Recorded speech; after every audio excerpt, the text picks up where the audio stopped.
Hi, Angela. Uh, Welcome back to my podcast. Hi, Dr. Deb. It's so great to see you. It's like having tea with an old friend. Oh, and So gorgeous. I love your cup, and I love to think I like to say that to myself as a practice, and I like to teach it as a practice. And is that how you see yourself now? I do.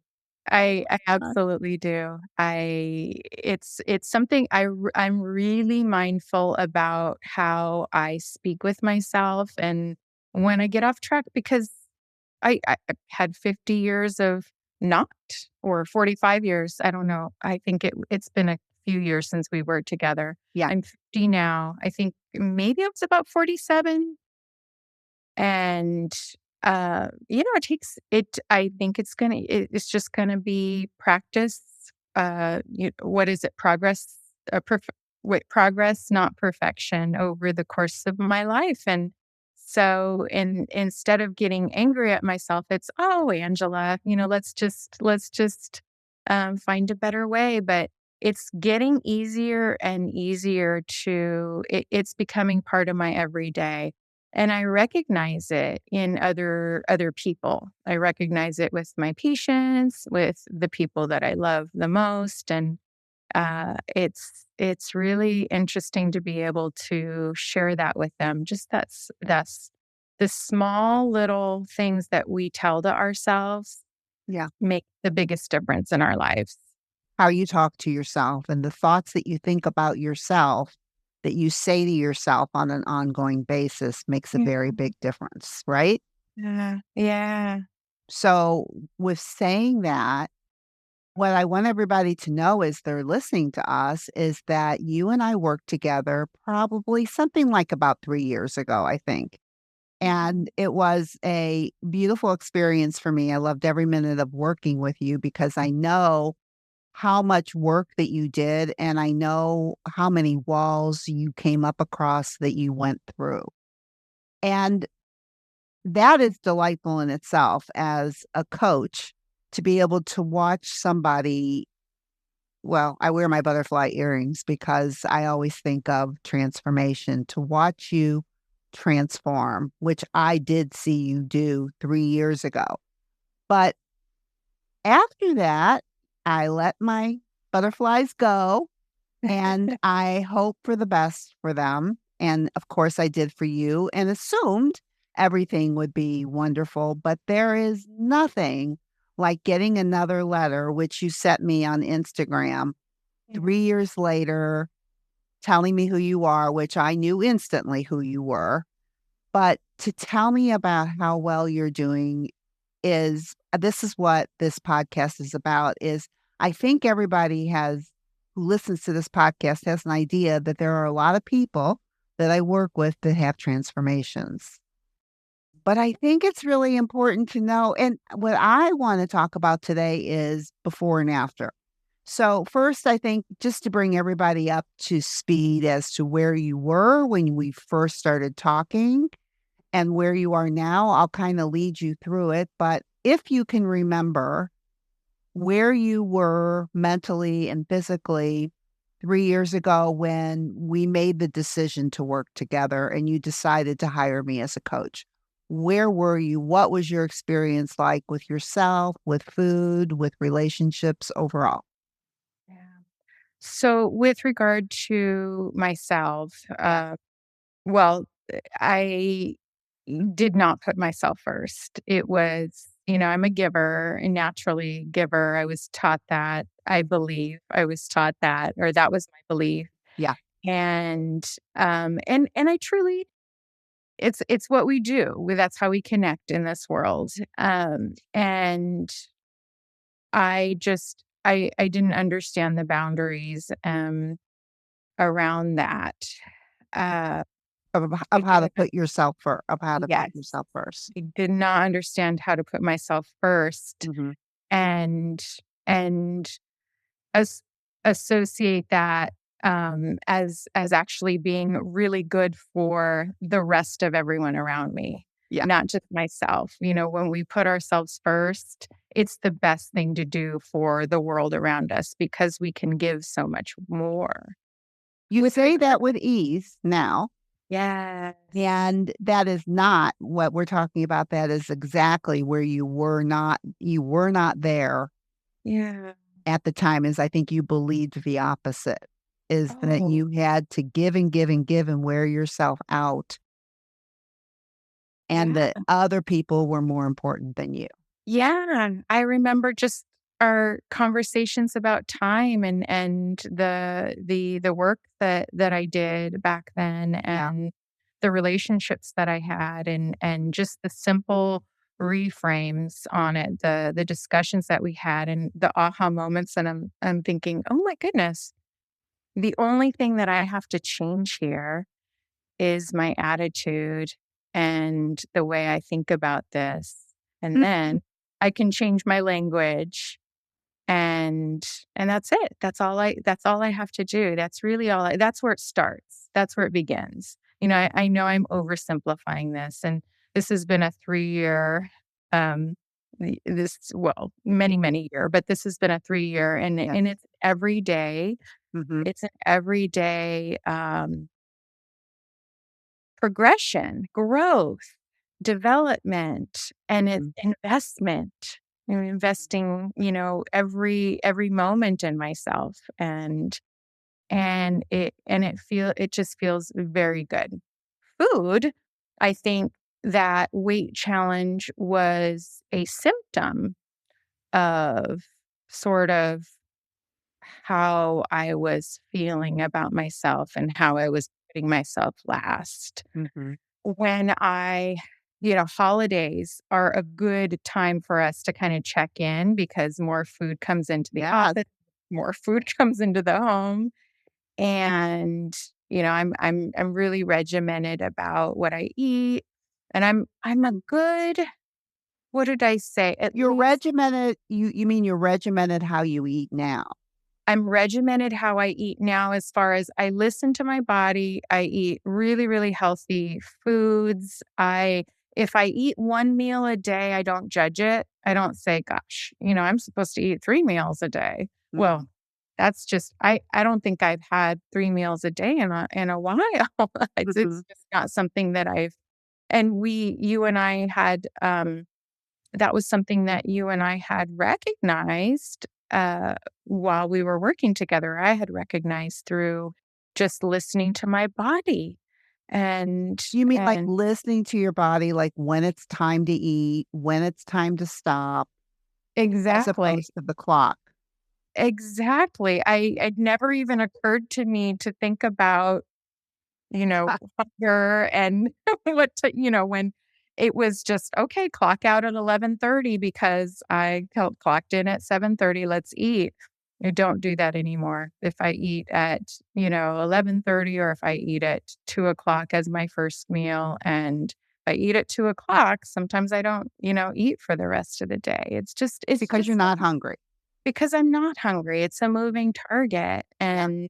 and my body is just this beautiful machine that just tells me what it needs and it's quite intuitive and when the Yeah. holiday the holidays come around, there are those treats. My mom's peanut butter fudge, that's a treat for me. Uh-huh. What'd you do about that? How did you handle that? I did. That was something that I had 1 to 2 pieces of after my last meal every day, and I did it for about 5 days, and then I gifted I gifted the rest away because I didn't need it anymore. I figure I'll get it next year when my mom I makes it. love and how did you feel, like, for instance, when we first started working together, how do you think you would have handled that? I would have been I remember Mhm. I was lying down in bed this morning thinking about our interview and Yeah. thinking about some of the feelings that I had associated with food Mhm. that have sort of been removed. I haven't associated these feelings. Obsession, about when my next piece of fudge would be. And, just, "Oh, I gotta have that." I don't even that's not a thought for me. That's not a feeling for me. That it's just a fudge is fudge. And the way I feel and who I am is so it's different from what food does for me and what food represents for me. Mhm. So before, what would you have done with that peanut butter fudge? How would you have handled it? Would you how would it have been different? Like, now you said you really enjoyed it for 4 or 5 days, and Yeah. then you were through with it, and it just doesn't sound very dramatic. It sounds like they taste good. It sounds like you wanted to enjoy them, but Yeah. how would that have been different? Well, I definitely wouldn't have gifted it and shared it and seen the Uh-huh. joy in other people's face. Uh-huh. And would I you would have I felt good? Would you have felt good about eating it, or would you have felt bad about eating it and eat it any I I would've I definitely would have felt bad about it. I would have felt bad emotionally and physically. I would have had it wouldn't have felt I wouldn't have felt good physically. It would have felt, um, my stomach would feel full, and emotionally, it just wouldn't it would feel like, "Well, why am I eating this?" I would like, you question. would feel kinda guilty Yeah. or uh-huh. Yeah. And Yeah. now when you ate it It's a joy food. It's a joy. This is blissful. This is heaven. This yeah, is a nice little piece of heaven that I can enjoy that my mom eh, eh, created for me because she knows that I love and my children love peanut yeah. butter fudge at Christmas, and she only makes it at Christmas, and it's a gift, and so I enjoyed every little bite of it. And it was So, easy to say good it sounds like it was easy to say goodbye to it too, very easy. Excuse and me. Yeah. yes, and I Yeah. think that's very, very important. Yes. That when we talk about a joy eat, and this is 3 years later, so Mhm. it sounds to me like you do joy eats, almost like it comes this is your natural thing that you do now. It doesn't sound Yeah. like it takes a lot out of you. In the beginning, it was probably much more of a practice when you were joy eating, would you say? Mhm. Yes. Yes. Yeah, I had some challenges where after working with you, I had gone up a little bit and then I thought, "Ooh, I gotta work on this." And over time, over 3 years' time, it was losing this weight very, very slowly and Mhm, through the process of mindfulness and listening to my body. It wasn't, the extreme physical activity. It wasn't extreme dieting. It was true mindfulness, true listening to my body, moving my body. I do activity that's aligned with what my body wants, like what my body responds to. Pilates, yoga. I love to hike. I love to be out in nature. Those types of things. Nothing extreme. well, I mean, just the way that you say it, because I think the way that I teach it is that the reason that we move our body is because it feels good to move it. It's Yes. enjoyable. Yeah. It's heaven. Just like eating peanut butter fudge, when you eat it, it's like heaven. It tastes delicious. You don't want to do it all the time, but when you Yeah. do it, you're mindful and you really enjoy it. Yeah. And a hike or Pilates or anything can also make you feel so much better emotionally. It's like heaven too. Yes? Right, right, and that's not to say when you're in Pilates class with your instructor and Yes. you're doing like a 1-minute challenge when you're holding a pose and you're really struggling, but Yes. you know that you can dig down deep. You're digging down deep, you're digging down deep, and then after that minute, you think, "My body, it did that," and you get excited, and so Uh-huh. You do. Uh-huh. I still feel excited when I do challenge my body and, it's a beautiful thing. Um, I don't know if that makes sense to you, It makes but total sense yeah. that and I think that what we're talking about here too is the whole idea of joy comes from all kinds of places, but that if we just move our bodies because we think we're gonna lose weight or we're gonna or even look better, I think the real reason that we move our bodies the way we were wired is because it feels better Yeah. emotionally. And, if it feel even when we're in the midst of doing something that's difficult in the middle of moving our bodies, the way that we think about it is what gets us through it, Yeah. right? So, like, probably when you're doing something that's challenging, you probably have done it enough to know that you're gonna feel wonderful when this thing is over and even better about yourself, which gets you through that moment. Yes. Which kind of brings me to the idea of urges and the idea of sometimes when your primitive brain will go, "Oh, that looks so good, I want it." But you know that either it's not gonna make you feel good or it's not the right time to eat it. How do you talk to yourself and how do you handle those unintentional urges? It is a discussion with Yes. myself. It truly is. Yeah, what is that discussion? I is this serving my greater good? Is this how is this going to so with regard to food, it really is, how is this gonna make me feel the next day? How is this gonna make Oh, me feel after? Is this I mean, truly, is this going to and I've never drank alcohol to an excess, mhm, but it impacted me in a manner in which if I had maybe 2 drinks instead of a half of a mhm, glass of wine, mhm. I noticed that I was maybe just a little bit more lethargic the next day, and my body didn't move quite the right way.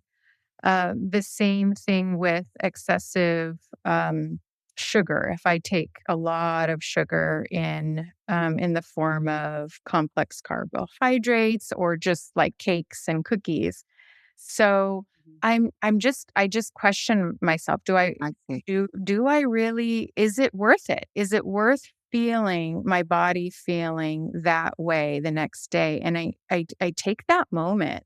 I truly take that moment. And before I didn't even think. Like I remember not even thinking about it. It was just hand to mouth. And I didn't even realize that I had a choice to, oh, it was just my way of coping, um, in the Like, you were past. using it maybe you were using it more for emotional reasons than really for the flavor or the taste or anything Yeah. like that. It was really probably to fulfill emotion, and you were Yes. not aware enough of that at the Yes. time like you are now. Yes. Yeah. And it's really interesting that I can taste food Mm, a lot more. I enjoy it a mhm, lot more now. yeah. More And I and more than you did before, but before you thought that you loved to eat and Yes. Yeah. Yeah. And I wouldn't even call myself, how that term foodie. mhm, I wouldn't call myself a foodie. I'm okay, I'm I'm not a person that is particularly picky about anything. mhm, I don't aren't too many foods that I don't like. I enjoy I enjoy going out to dinner with friends, yep. family, but I enjoy the experience more than I enjoy the actual food. I Now, if that makes sense. is that more the way it is now and maybe not Yeah. like and before was it more maybe about the food and what you were gonna eat and are you eating too much and should I eat this? More thinking about the food and less about the people? Yeah, it now it's more about the I experience. love It's, that. "Oh, let's just go wherever you wanna go. I'm fine with wherever you wanna go." I don't have an attachment to pizza or pasta or, surf and turf. I just wanna go out with friends and family. That's my goal. That's my, when I'm going out to eat, and socializing with friends at home and in my work when I make food for myself. It's very strategic. I almost always make my own lunch and I'll almost always eat that lunch at work and make sure that I have things that are, that are very fueling and satisfying. And I have enough in case I work more than, You more think than, about you think yeah, about you think yeah, about your whole day and what you yeah, might need to fuel yourself, yeah, yeah. which is a beautiful thing. And what do you think you're thinking that makes you do all those beautiful things, like prepare your lunch every day, make sure you have extra, to be strategic about the meals that you're cooking? Because this is really what everybody wants. They want to go to that action line and do the things that you're talking about. Okay, so I think about how I used to, prepare my kids' meals, and I should do this. I used to write them notes sometimes, "I love Oh, you, have a great day," but I love myself. I wanna take care of myself. I am getting chills. And shoot, maybe I need to write myself a note next time I prepare a beautiful meal. But that's what I think about. I think about the fact that I really care about the body that I live in, and I'm so appreciative who I am as a person, what I bring to this world. I believe I bring value, and I believe that food fuels me. The right food fuels me, and it helps me give more. Just Okay, like I got to stop you just for a minute because this is you the way that you talk. You've always talked with this very caring, warm, beautiful voice. But the things that come out now are seem to be more aligned with that voice. As before, I mean, I just want everyone to know you did not start out like this. How you sound now and what you're thinking has been a process, and that maybe where we should go just quickly with that is when we talk about a compelling reason about why you want to do this work that we started with in the beginning, because you're talking a lot about putting yourself first and how important you are and how you value yourself now. And you weren't there yeah, 3 years ago. And when we really talked about why do you want to do this work? Why do you want to lose weight? Why do you want to and not just so that you can fit into your clothes and all that. We go through the whole that stuff first to why really is this important for you? And your compelling reason, which I'm going to let you talk, I want you to talk about your compelling reason because I use it with other clients too. So talk about how you came to your compelling reason and because that's what's fueling this conversation now. It's just you've never stopped thinking it. I yeah. can tell. I say it all the time, and I say it with patients, my kids, my friends, What yeah, do the you say? people in my life. I say me first out of love. Yeah. It's me first out of love. And I remember the conversation. I remember the session you and I had. I It was a really, really tough session, and I thought I was doing really well, and I think I was. And I think I have been developing over time. But absolutely. you're really good at what you do. You're really good at who you are and what you do and what you bring to all of us who seek out your expertise, Dr. Deb. Mhm. You Yeah. stop. You stop when we when we have our limiting talks and beliefs, and I remember that discussion, and I remember when that compelling reason it was created during that discussion. And I've never forgotten that. I think every day. I think it's an everyday. It has to be. I don't think there's been one day. that I haven't forgot that I haven't remembered that phrase and that or that I haven't said that to myself. Yeah. Haven't I definitely have practiced it. Yes, and and this is the thing, is that that is a thought, right? A compelling reason is a thought that you think, and you Yeah, use it in the beginning during challenging times, yeah. right? And for you,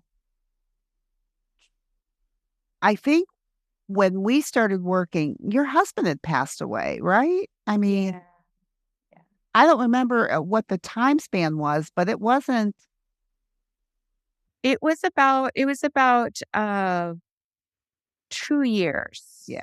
But Yeah. it was a pretty traumatic it was a Yeah. traumatic passing. It was suicide. He died by suicide. Mhm. And you that was brought to the table too, is you had I think you had done the work on the grief before you came to me, which I think was pretty smart. But it seems like how to where to put yourself and how to manage you being your priority after going through all of that and still believing that life is worth living, that you're worth taking care of. Me watching that transformation for you, because I think when you go through something like that, you either use food more or you learn to deal with the emotions that are dealing with the food, which is what, like, I think when you came to me, that's what you were ready to do because I think you had dealt enough as much as anyone can. And I think it's just important to state that because it's not like I mean, you came with some pain. A lot of pain. A lot of pain. I remember that pain, and and it was also a time in my life, this is a I've always valued I have friendships, Yeah, of older women yeah. that are my best friends, and I've always looked at them as the most beautiful women in the world. My mom is one of the most beautiful she is the most beautiful woman in the world, and so I've always valued aging in a way, and so those menopausal symptoms and the fact that my I felt like my body was not it just was not as easy to hold on like, it was that symptom again, and, like, about, like, I need to get back with my body. And I definitely need help with my my mind, Mhm. uh, that connection, and we did a lot of work with that too. You helped me on, with diet and nutrition and, helping me with, what will serve, what will serve my body at this time. Um, with regard to, just that it was the perfect time, it was the perfect storm, I believe, and I felt like I was ready to sorta stretch out of hospice, um, As a nurse. as a nurse. Mhm. I loved the home that I was living in. It was very comfortable, it was very safe, but it was the home that John died in, Mhm. and it was a decision after working with you, and it wasn't an overnight decision. I decided it at over a year after we worked together, uh, but it helped me, these decisions for growth. Mhm. It just helped it helped you helped me make these really important decisions in my life that have taken me to places that I never like wouldn't have imagined before working with you. You know, when you say that, I just want everybody to hear that it seems like when you hire me, it's all about the food. And yet, when you're telling me after, it's almost like has nothing to do with the food. I mean, it's like when you're saying, "Well, like, I did things that I needed to do or that I Yeah. wanted to do," but it Yeah. seems like as you did the work with me with the food, and it brought up other things that could help free you, that the more free I'm putting words in your mouth, but this is how I see it, is you became more free in your own mind and how your perception of Yes. yourself in your life changed. You also, like in these 3 years, you have changed a lot of things in your life due to just figuring out, "Why do I eat when I'm not hungry?" Exactly. So I came it basically, this is the way I see it. I sort of came into integrity with myself. Yeah, interesting. And yeah, and the way I feel about myself, it's my higher self. I'm that's how I feel like that's my growth in this world. I'm seeking my higher self every day. That's where I'm going. That's where I'm going. And I love that. and I'm in integrity with that. I love that. And in my interpersonal relationships, that's what I'm seeking. I'm seeking that integrity. And so, and the home that I choose, and I felt like that was no longer serving me because I I'm still seeking a partner Mhm. now. I'm very serious about it. That's Mm, that's something that I'm working towards this year. That's an intention of mine. nice. I'll I'll I'll share my progress with you, I have uh, no doubt. when that happens. I have no doubt. I knew that it would be a challenge to live in that home. It would be a challenge for me to live in that home, uh, to move forward in a relationship. And living in nature, I'm living closer to nature. I'm looking at all the trees and the birds. I love it. I love it. So, Um, um, I think what rings really true to me is that the work that we do, which is really about listening to you telling me what you're thinking, and for me to tell you what you're thinking, and then yeah. ask you, "Do you want to think this?" I mean, to put it as simply as possible. Yes. And once you could really believe your compelling reason, me first, out of love, it Mhm. seems like everything just grew from that. That's why it's so important. It's not like, "Yes, so I can fit into my clothes," Right. but it's like, I wanna think that I'm that important Mhm. and that I deserve the very best in life. And then for you, as I saw it when I was working with you and certainly see it now, is that as you started thinking that way and pointing in that direction, you started changing, like the house. You probably, I mean, your body has changed. I mean, how much weight have you ended up losing, like from the time that we started till now? I mean, I have no idea. I Uh, know it's not the important part, but it's it's an interesting part. Yeah, I'm at a healthy weight. I am, let's see, it's been 'cause I know and I wanted to review what I Well, started with about. you. I want to say it's been at least 30 pounds, maybe more. Maybe more. Yeah. And I Yeah. love the way you talk about it because you lost some when we were working together. And this is just like for a lot of people. We only Mhm. work together so long, but once you have the tools and you understand the process, you're a Mhm. living example of what you do with that. The weight still comes off over time. The relationships keep changing. Your Mhm.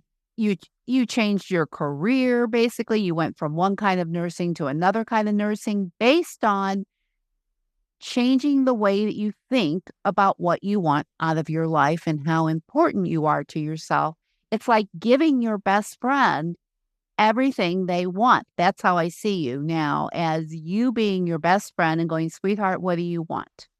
Because you can have it. Yeah. And I think that you did that, Angela. And I I think did. you're a stunning example, I'm going to say, of the thinner piece process that I use. And I'm also going to say a stunning example of your uh, how much you wanted this for yourself, that that runs true, and that when I first start working with people, you just have to want it really, really bad, and you did. And I just wanna say thank you for thinking of yourself in that way and for doing the work with me and going deep. And the only thing left that I would ask you is what would you say to somebody who's listening to this who might have been in your position? Mhm. Something very challenging had happened because usually when people call me, something really challenged has Yeah. happened and they're back to eating. That's usually how it goes. I'm eating because I'm stressed. Mhm. So, what would you say? I would say you 100% are worth it. You are worth every amount of your time, your energy, your love, your money, your investment in yourself, and your dedication to yourself. This is not easy work, also, because there is resistance. We didn't talk a lot about that. We didn't talk about getting in the weeds while we were working together. Yes. There was resistance. You do have to really want it. You have to have that motivation. And I believe that that's when us ladies at this age, when we come into our own, we're a force, and we want these things. And I really believe that, just getting over that resistance, and part of that struggle, I think, helps us with our growth too. It Helps just you. it yeah, it seals it in. It just kinda helps. It just helps. It definitely helps. Mhm. So, it's kinda like that Pilates pose that you're just kinda breathing through. So, but yeah, definitely you're worth it. That's what I would say. You are absolutely worth it. You are loved, and you are love. You're a representation of that. And if any part of you feels like you are not, you probably need Dr. Deb in your life. I love that. And for you, what you said, which I think is it really warmed my heart. You said that this was um one of the best things that has happened to you, that coaching with me and doing this process is Yeah. one of the best things that's happened to you in quite a long time. I don't know how Yeah. many years, but you said a long time. Yes. Yes. You, I've I've worked with therapy, I've done meditation, I've done all kinds of other things and modalities and things that could help me, reading books, but the action, I think the action and the I think the prescriptive approach, the action plan, the affirmations, the compelling reason, all of that, it was just such a profound it had such a profound impact. It absolutely changed the direction, the course of my life. Absolutely did. Wow. Yeah. Thank you so Well, much. I'm so glad you're still doing what you're doing. Like, are you gonna be doing this forever? yeah, Good. why not? I mean, Good. forever, this is what I love doing right now. Yeah. And I don't have any reason to stop. I don't there's no Yeah. reason why I don't wanna do it. And if Yeah. there was, I wouldn't. Yeah. But I think it just keeps transforming. Like, I think when we Yeah. work together compared to how I'm working now has transformed already. I Mhm. think it just I keep transforming, and I keep and the everybody I work with helps Yeah. me understand better about what you need. Yeah. And I asked that question in that way because it was 3 years ago, but Yeah. it also feels like a lot longer. Like, it feels I don't know, these last 3 years, I don't know if it's because I just do so much more every day, like, in the day. I mean, I don't know if I just hold value in my day so much more. I don't know what it is. It feels like it's been a long time since we've worked together, and I feel like yeah, when I reached out to you, I thought, I just gotta tell her thank you. I have to say thank you, 'cause I've been seeing you. Listen to a podcast here and there, and I think, gosh, I just gotta say thanks. I gotta say thank you for all you do. Thanks. Well, well received. Yeah. Well received. It was a good thing to do.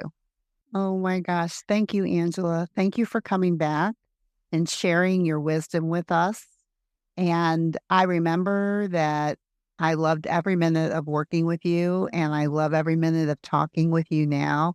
And may you be an inspiration to anyone that's listening to this. Thank you for being here. Oh, love you, Dr. Deb. You are amazing. Thank Thank you. you. Thank you.